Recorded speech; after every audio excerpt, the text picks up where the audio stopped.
Good afternoon. Welcome to this webinar series. Today, we are having Dr. Teresinha Evangelista, who is the head of muscle pathology unit at the Institute of Myology and Neuropathology Department of the PTA Salpêtrière Hospital. Teresinha has a long experience in muscle biopsy interpretation and has specific focus and interest in autophagic myopathies. So today's seminar will be on the role of muscle biopsy in autophagic myopathies. Teresinha, the floor is yours. Thank you, Eduardo, and thank you for the introduction. This is not an easy topic. I'll try to do my best. And well, first I would like to so we'll go very briefly about an introduction on autophagy, the physiological and pathological roles of autophagy in muscle, and in the end, the myopathies with dysregulated, or some of the myopathies with dysregulated autophagy, the clinical and pathological aspects. So autophagy, as you all know, it's a group of intracellular mechanisms that help to keep the cell clean. So it will remove the cellular components that are not functioning properly or that are not necessary. Classically, there are three types of autophagy, and the three are involved in the pathology of muscle diseases. We have the macroautophagy, the microautophagy, and the chaperone-mediated autophagy. The common aspect to all these three types of autophagy is the try to put my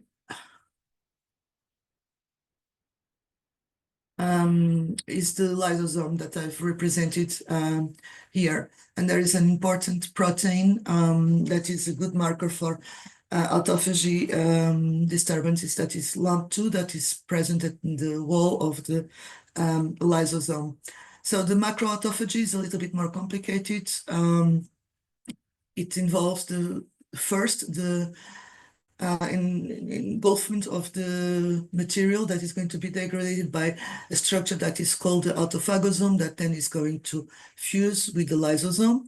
The microautophagy, the lysosome eats directly the components to be degraded, and the chaperone-mediated autophagy is mostly used for misfolded proteins, and those proteins are targeted, and then this targeting they are engulfed in the lysosome. So I said that the autophagy has a physiological role in the muscle, and it's really important because it's going to help with cleaning of the organelles that are not working properly, like the mitochondria. They help us to adapt to stress, like starvation or other stress situations. In starvation, we increase the autophagy to increase the amount of nutrients to the body. Also, as I said, in the protein quality control, if we have misfolded protein or proteins that are not functioning correctly, they will be cleaned from the muscle through the autophagy mechanisms. It also is very useful for the muscle plasticity and to prevent the degeneration of the muscle. So if there was no autophagy, the muscle would degenerate. More and more, but that was the physiological aspects of autophagy, why it exists in the normal muscle. But the interesting thing is that more and more we have associated autophagy with pathogenic effect in the muscle. And we have a lot of diseases, more and more diseases that have been associated with defective autophagy. And I've put this paper here, and if you want, I don't have the time to go through all these aspects, but if you want to read This paper is a really good one that explains how autophagy is involved in pathologies that in general people don't think they have a disturbance of the autophagy, like myotonic dystrophy or the laminopathies or Duchenne or NTM1 syndronuclear myopathy. But I'm not going to talk about those myopathies where autophagy is like a secondary phenomenon, and I'm going to talk about some more common pathologies, so some more well-known pathologies where autophagy plays an important role. So in these cases, we have both genetic and acquired myopathy. I want to talk about the acquired one, like inclusion body myositis or critical illness myopathy, just to let you know that autophagy plays an important role in the pathogenesis of those two diseases. But there was already a webinar on inclusion body myositis, so it's a little bit redundant to talk about it. I will concentrate in the myopathies with primary defects of the lysosomal proteins, and in this case, the two more the well-known ones are Danon and Pompe. So I will talk only about Danon. Then there are the X-linked myopathies with excessive autophagy or XMA, and almost all the myopathies with rim vacuoles have a disturbance of autophagy. I will talk only on GNE and VCP, and I will show you only an example at the end of how the muscle biopsy can help with the OPMD, especially with the atypical cases. So if we start with the Danon disease, what we have is there is an impairment on the maturation of the autophagic vesicles, because there is a protein that I said it was very important, LAMP2, that is missing, and that because it is missing, it will not allow the real process of autophagy. Danon was first, it's classified also in the glycogenosis. But, well, it's better to classify it as a vacuolar myopathy with autophagy. It's an X-linked disorder. The gene is LAMP2, and it is characterized by autophagic vacuoles with sarcolemmal features, what we call the AVSF. And you will see later that the sarcolemmal features are the presence of sarcolemmal proteins in those vacuoles inside of the muscle cells. Besides the sarcolemmal proteins, there is also an accumulation of acetylcholinesterase. This is another reference that I left here. That is a good revision, mostly for the cardiac part of Danon disease, because as you know, and this image is taken from that paper, as neurologists, we always think about the skeletal muscle, and basically the main features are proximal muscle weakness and myalgia, as some of the metabolic myopathies and the glycogenosis. But besides that, there is a severe cardiac involvement that in males is more severe, and it's mostly hypertrophic cardiomyopathy. But even if this disease is X-linked, females can also be affected, and this is important that we do not forget that Danon can be seen in females. They usually have the clinical aspects arise later, pretty much 10 years after the beginning that is seen in males. And here we have mostly a dilated cardiomyopathy. But there are other aspects like retinopathy, gastrointestinal aspects, learning difficulties, and even psychiatric disorders. So this is an example of a patient from our center. It was a 21 years old male that started walking around the age of 12 months. He had during childhood frequent falls, and basically at the age of 14, he had episodes of muscle weakness associated with breathlessness and myalgia without myoglobinuria. And basically at the same time, he developed a hypertrophic cardiomyopathy with conduction defect and atrial fibrillation with a pacemaker that was implanted at the age of 20. He had, in association, Wolff-Parkinson-White syndrome, and at the age of 22, he had a cardiac transplant. There is no family history of muscle diseases, so there is no consanguinity. The sister is healthy. So when this patient was observed, he had a slight dysarthria, some muscle atrophy, the scapular girdle and in the upper limbs. There was no retractions, but he had an hyperlaxity of the hands, and the muscle weakness was over the neck flexors, the deltoid biceps and triceps, interosseous and finger extensors, so quite non-specific. But remember that they usually start by the lower limbs, and in the lower limbs, the psoas and the quadriceps were the most affected, and you had a high CK of 1000.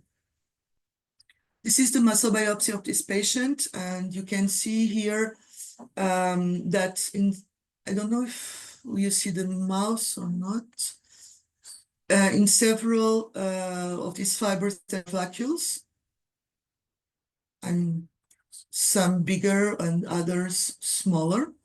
But in hematoxin using, we see that these fibers are not normal, mostly because they have vacuoles, and they are not rimmed vacuoles. If we go to the PAS, we have slight accumulation, especially in some of the vacuoles of PAS positive material. So there is glycogen inside of some of these fibers. We can see the vacuoles much better with the ATPases. So you can see the little dots inside of the muscle fibers. And in this case, there is a predominance of type 1 fiber, but this is not pathognomonic of the disease. On the other hand, these vacuoles are quite specific. We see them again once more on the oxidative stainings, like SDH here, and there are some loss of activity on SDH in certain fibers. So the diagnostic was made with immunohistochemistry. So we use an antibody against the LAMP2 protein, and you have in this side the control, and you see all these brown dots. These brown dots are reflect the presence of LAMP2, and you have our patient here, and you see that there is no staining in this, but the antibody was there because at least here we can see some brown material, but there is no LAMP2 in the muscle. So this is quite easy to make the diagnostic, or at least to propose the hypothesis of Danon disease. So I said that in Danon, they also have some sarcolemmal aspects in those vacuoles. And if you look in these different coloration stainings, you see that the small vacuoles are stained with acid phosphatase.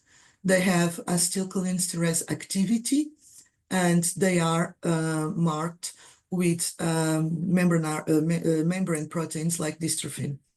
We see also an autophagy protein that is accumulated in this area, that is LIMP1, and once more, the absence of LAMP2. So this is the characteristics of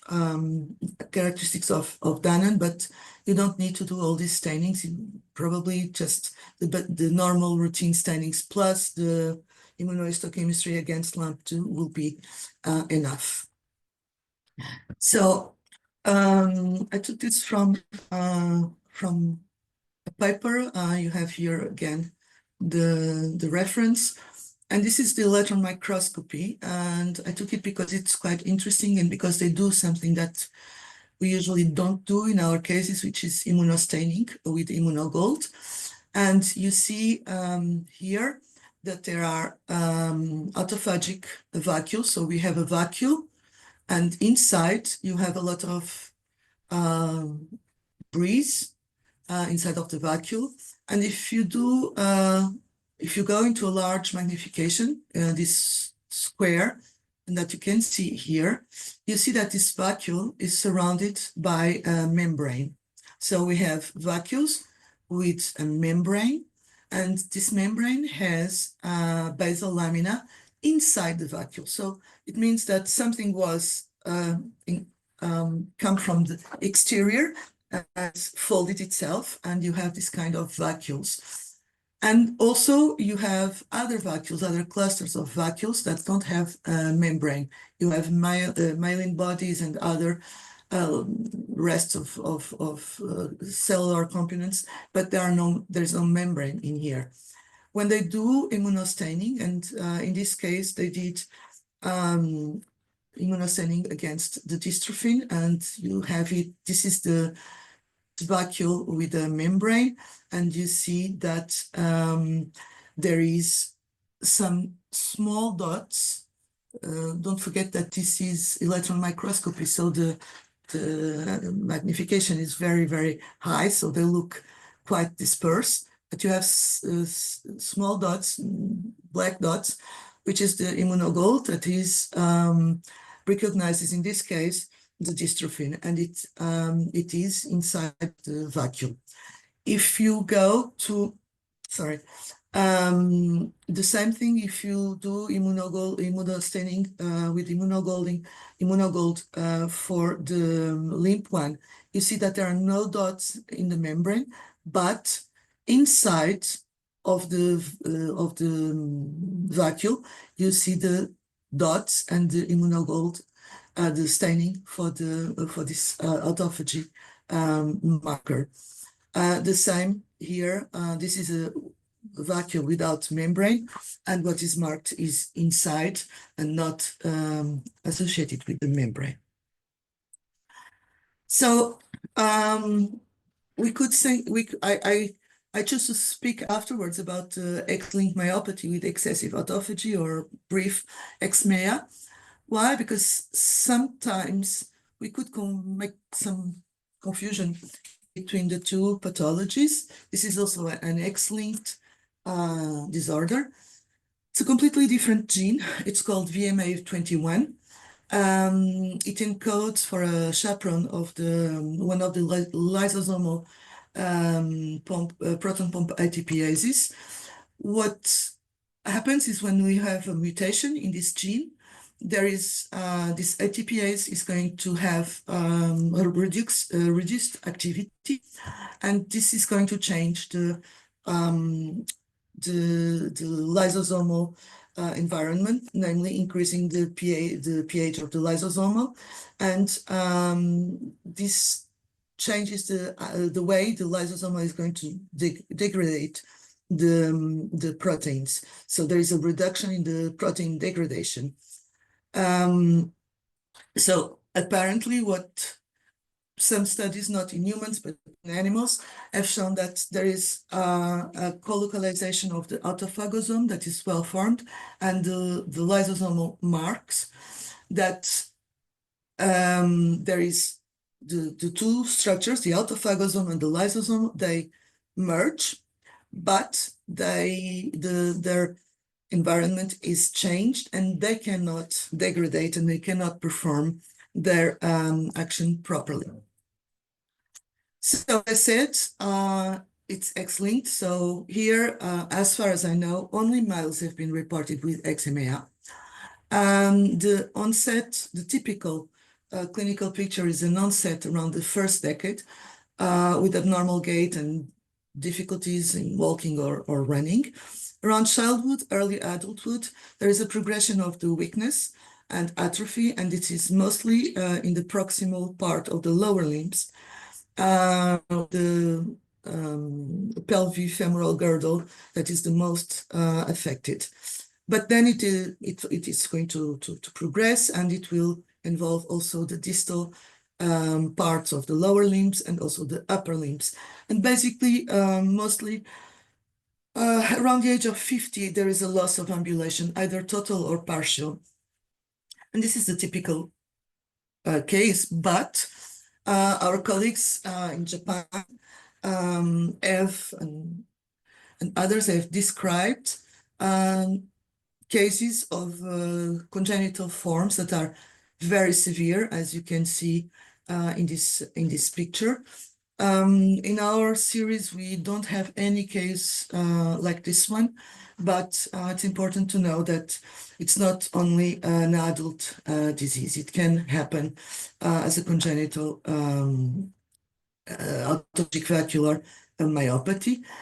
And because there are always exceptions in medicine, there are also reports of late adult onset. So this patient that is reported in this paper here started around the age of 15, and he was, when at the time of the publication, he was 71 years old, and he was able to walk with a cane, and he had a typical histological pattern of eczema and a typical mutation in this gene. So the take-home message is, well, there are the typical cases, but there are also the extremes, especially in age-related extremes.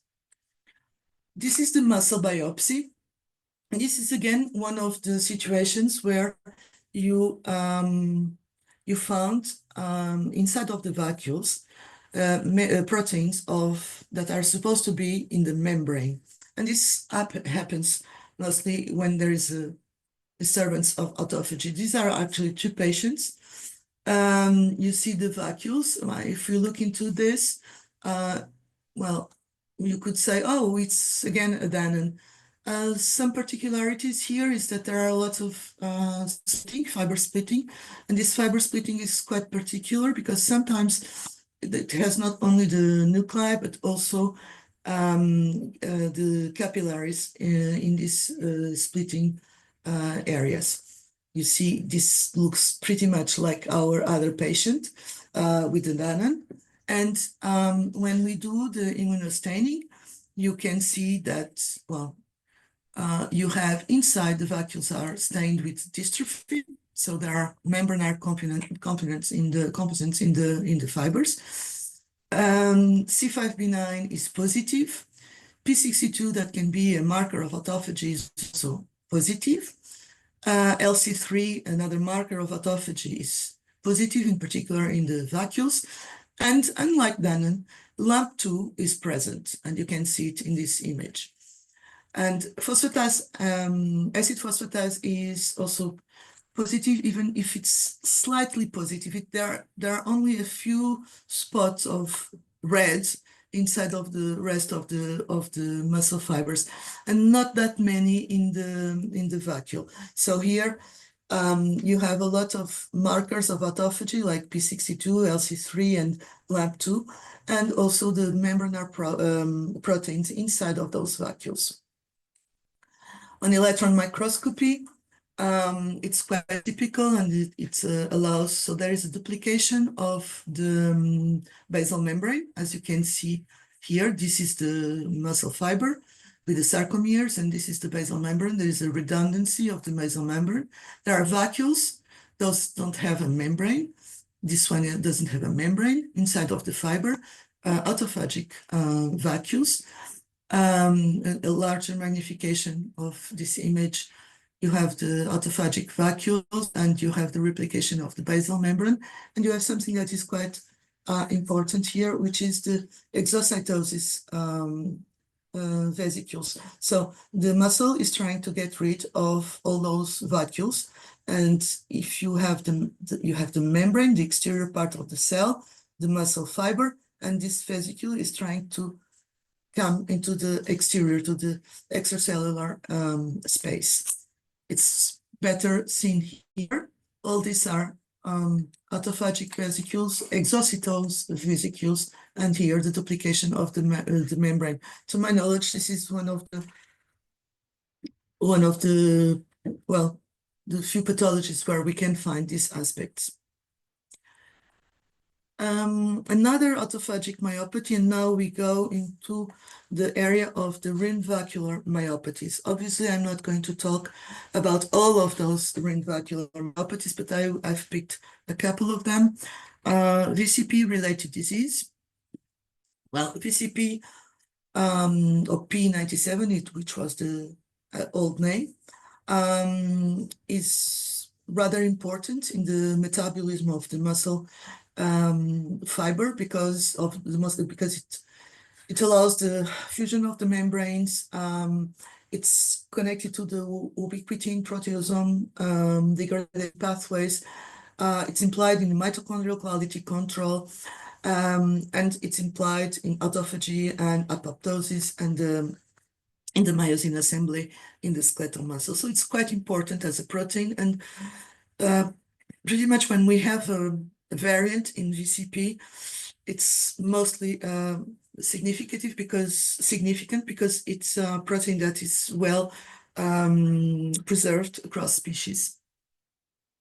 So this VCP-related disease, and you remember that the old name, it was EBMPF, or inclusion body myopathy with Paget disease of the bone and frontotemporal dementia, that there was a webinar, a ENMC workshop where it was agreed that it would be called VCP-related disease.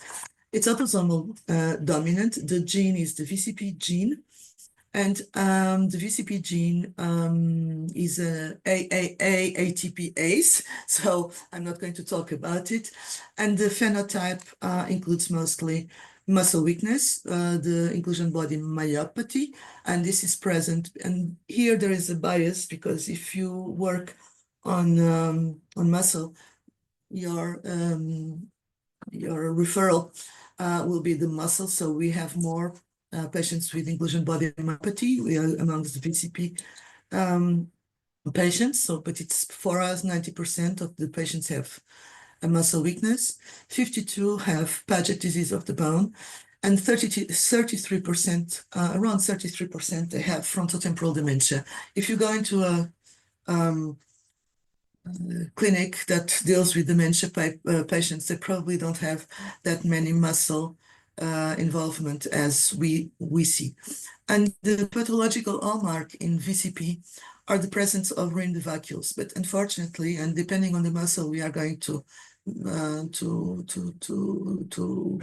biopsy, only less than 50% of the cases have ring vacuoles. So you need a quite high clinical suspicion rate to make the diagnostic. So I said that the muscle involvement is one major signs, and it's quite varied. So the patients don't present all the same way. I've put here two images of the same patient. They have a proximal and distal involvement, as you can see in those pictures. They can have a phenotype, and if I could show this image, which was one of the patients I followed many years ago.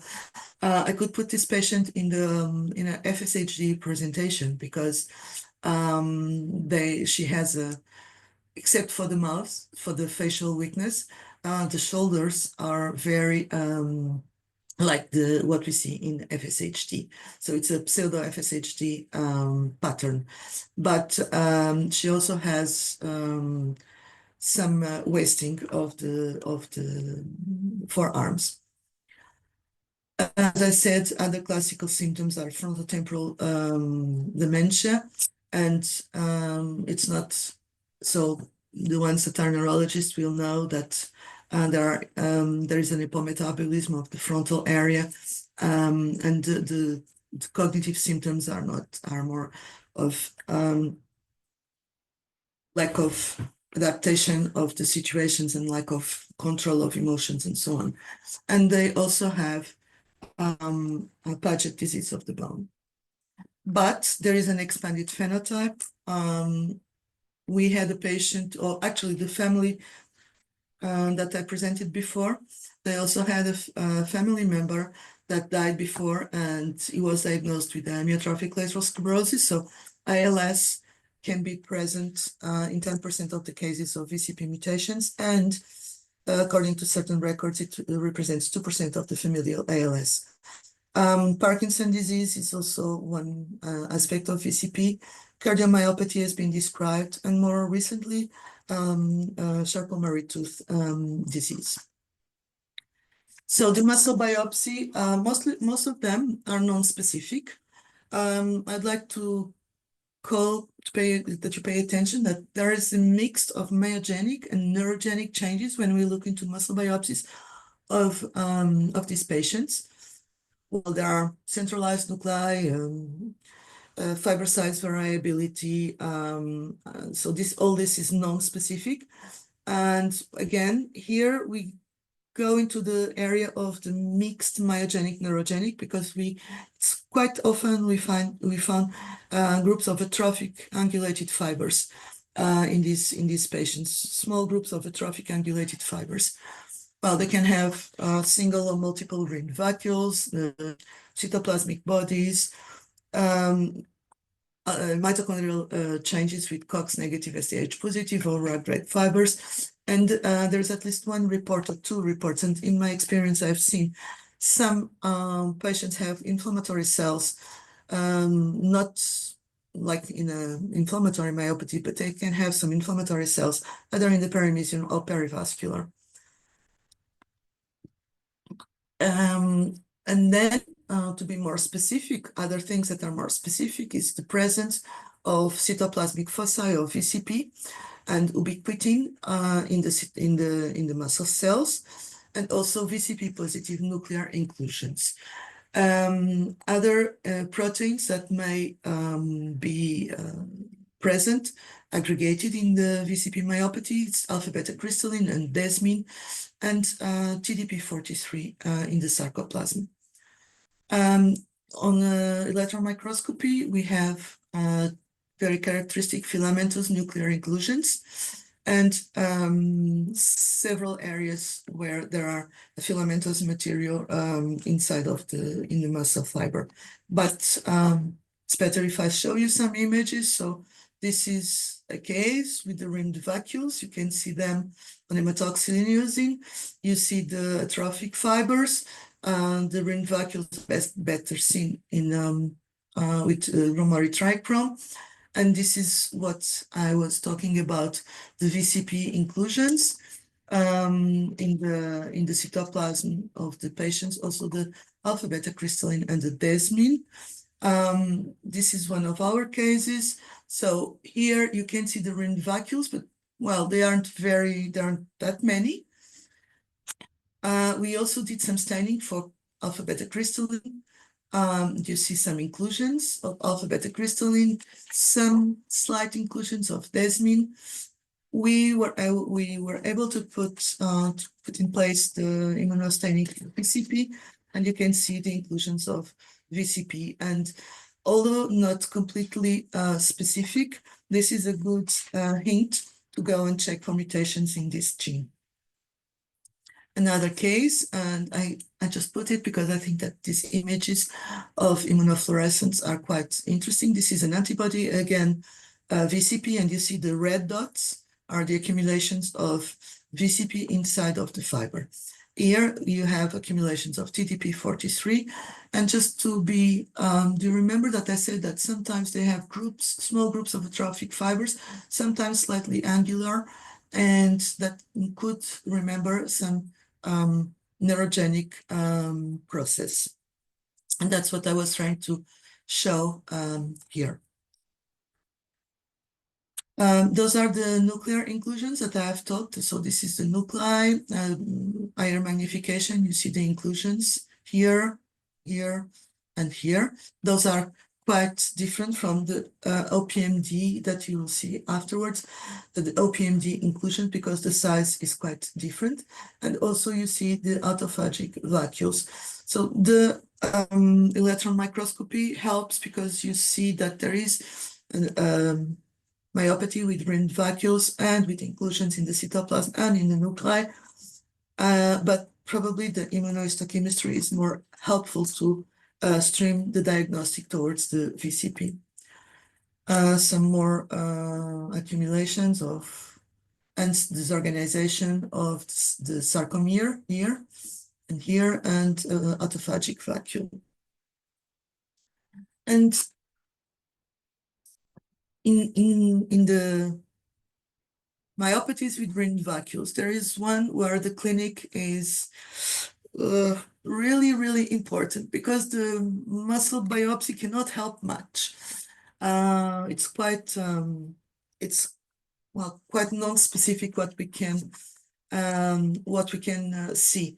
So it's GNE myopathy. GNE is autosomal recessive. There is a long history behind GNE myopathy, either in Japan or in Israel, but I'm not going to talk about it. The gene is the GNE gene. And this gene encodes for an enzyme that is important for the production of sialic acid. And if there are mutations, there is going to be a hyposialylation of the muscle glycans, and it will have a huge impact on several signaling pathways in the inside of the cell. So it usually affects initially the distal muscles with a foot drop, and the onset is in the early adulthood. Well, as I said, the muscle biopsy is not very well. It can be useful, but it's not. You cannot make just for that a diagnostic. You have ringed vacuoles. You can have cytoplasmic and nuclear inclusions, abnormal mitochondria. But I'll show you some images. I will skip this one, but you have here a reference that can help you if you want to know more about the sialic acid and the biosynthesis and all the. This is a revision paper on GNE myopathy that is quite interesting. So I've chosen an example. It's a male patient from Madagascar. It's before my time here in the lab, so I had to go to the archives. He was born of a normal pregnancy and delivery. He had a normal psychomotor development. There is no consanguinity. And he has a clinical history that's, well, it's typical in one sense, but it's quite strange. At the age of 27, he did a prolonged exercise. Actually, he was doing some jogging, and he had a sudden installation of pain in the right hip and a foot drop on the same side. So this is quite sudden. And then in the 4 months after this episode, he started having distal weakness of the left leg.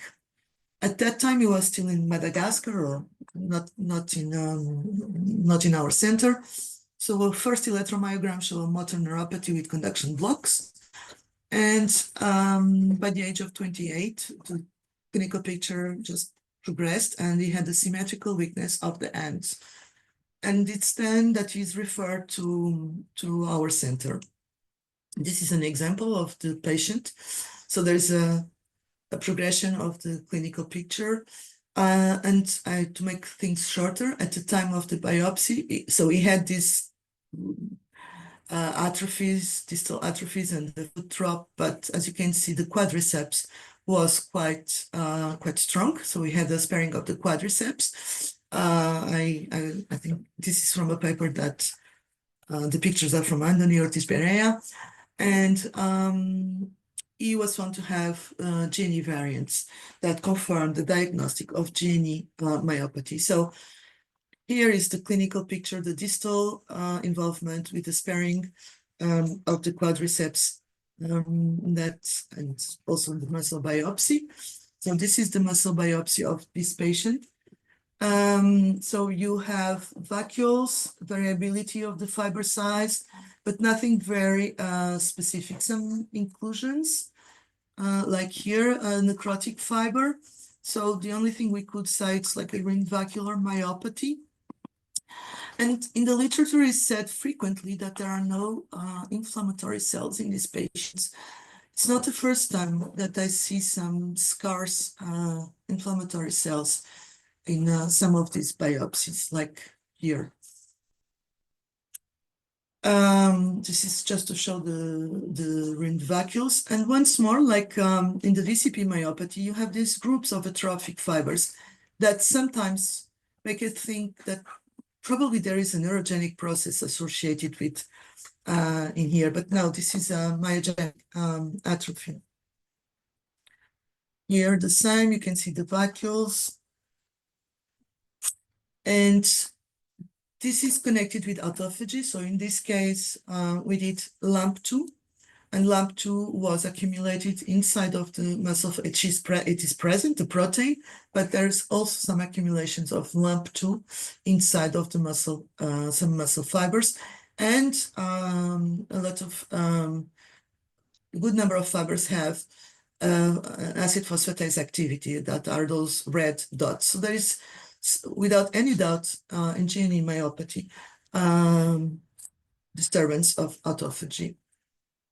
These are some of the images of electron microscopy. Again, some vacuoles that are non-specific. They are not, in this case, they are not membrane bound, as they were, for instance, in Danon or in XTA.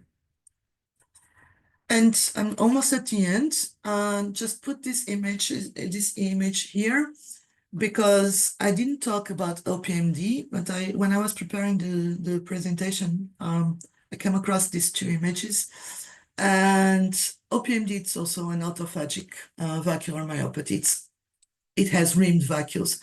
And even if the clinical picture is quite typical, once again, we have atypical cases, and this is actually from a patient with an atypical phenotype. And what you see here, so this is electron microscopy, and you have, this is a nuclei, and you have inside filaments, accumulations of filaments that were measured, okay?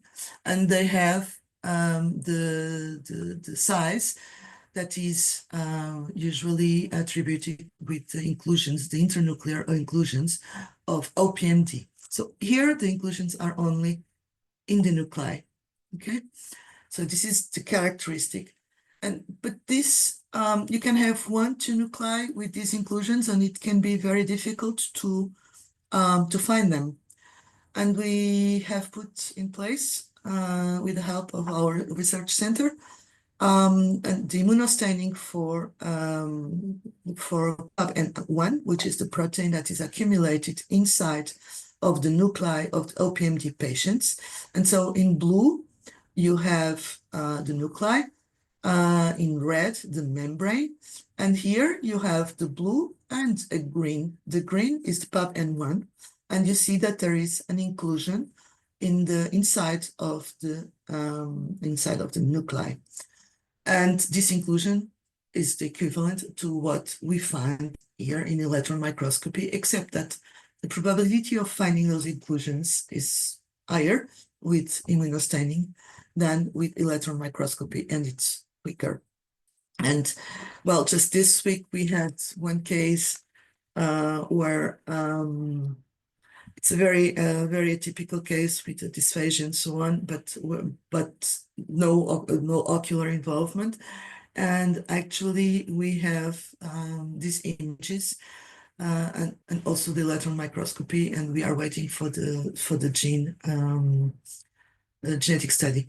But this is just to say, OPMD, it's an autophagic vacuolar myopathy. They have rimmed vacuoles. They have inclusions only in the nuclei with these dimensions. And now we can do the diagnostic with the immunohistochemistry. Take-home messages are that altered autophagy is characterized by either an increase in the formation of autophagosomes or by the inhibition of the fusion of the lysosome autophagosome. One of the major causes of muscle disorders, either primary, as what we have seen, or where secondary mechanisms are involved, is autophagy. And there are a lot of, there are a good number of diseases now with mutations in the autophagy associated genes. And the muscle biopsy is quite important. Some stainings should be done by routine, and some of them to put in evidence the autophagy aspects like LAMP2, like LC3, TDP43, but also when we are dealing with myopathies with rimmed vacuoles, I think it's important to use a panel of antibodies, and we try to put in place in our lab the VCP, the immunostaining with antibodies against VCP, PAPN1, which is for the OPMD, and other more rare conditions like RNPI1, PA2 and B1, A2, B1, so it doesn't matter. I can tell you that for the H and RNPA, it's not very good, it's not very, well, we do it, but it's not very productive, let's say, and TDP 43. And this is the team here at Gisler, as we call it, and happy to answer your questions.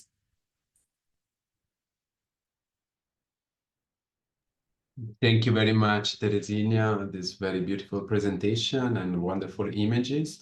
So there is a question from the chat that was done during your slides presentation about LAMP2. So the question is LAMP2 myopathy. One of your slides showing type 2 atrophy, into brackets type 1 predominance. How to explain this observation? I cannot explain this observation. This is the constant. Well, this is what we saw in this patient. There was a type 1 predominance. I don't remember which muscle was biopsied and the biopsy was taken from, and it can be related also with the muscle, even if, but I don't think so. I cannot explain. The atrophy of type 2 fibers is a common aspect of when the people, so with corticosteroids, and also when people don't use their muscles. So the type 2 fibers are the first ones to disappear or to get atrophic, become atrophic. I have like a technical question. What is your experience with TDP43 compared to P62 antibodies? What do you think? Because for me, it's P62 is like more solid. Sometimes we have difficulties in interpret the inclusion that are positive for TDP43. I would like to have your experience and your thought. So I think that we are more used to see the P62 when we are dealing with inflammatory myopathies, namely with the inclusion body myositis, where it's not that well, we see them very well, and it's not difficult to analyze. I like TDP43. Even if it's more difficult to evaluate the results, especially for the HNRPA myopathies, because you have a co-localization with the other antibodies, and that's important because TDP43 is usually in the nuclei, and in those pathologies it comes into the cytoplasm. So that's a good way of doing that. If you ask me, I usually do both of them. P62 mostly to check, well, outside the inflammatory world, mostly to check for also autophagy and other, and it's much easier to do the interpretation.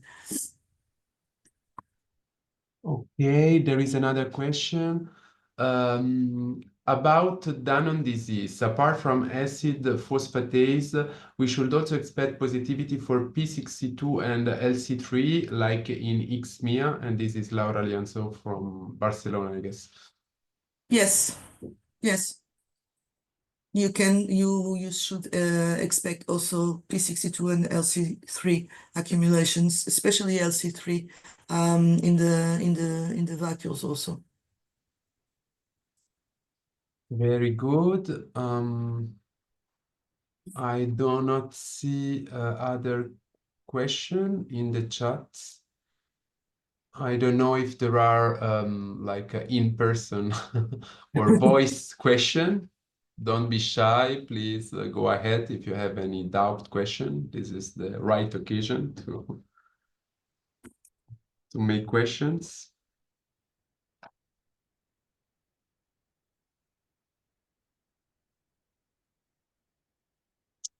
Okay, nothing. So thank you very much again for your presentation, and thank you to the participants. And next week we will have the last seminar of the series. And so see you in 1 week. Thank you. Bye-bye. Thank you.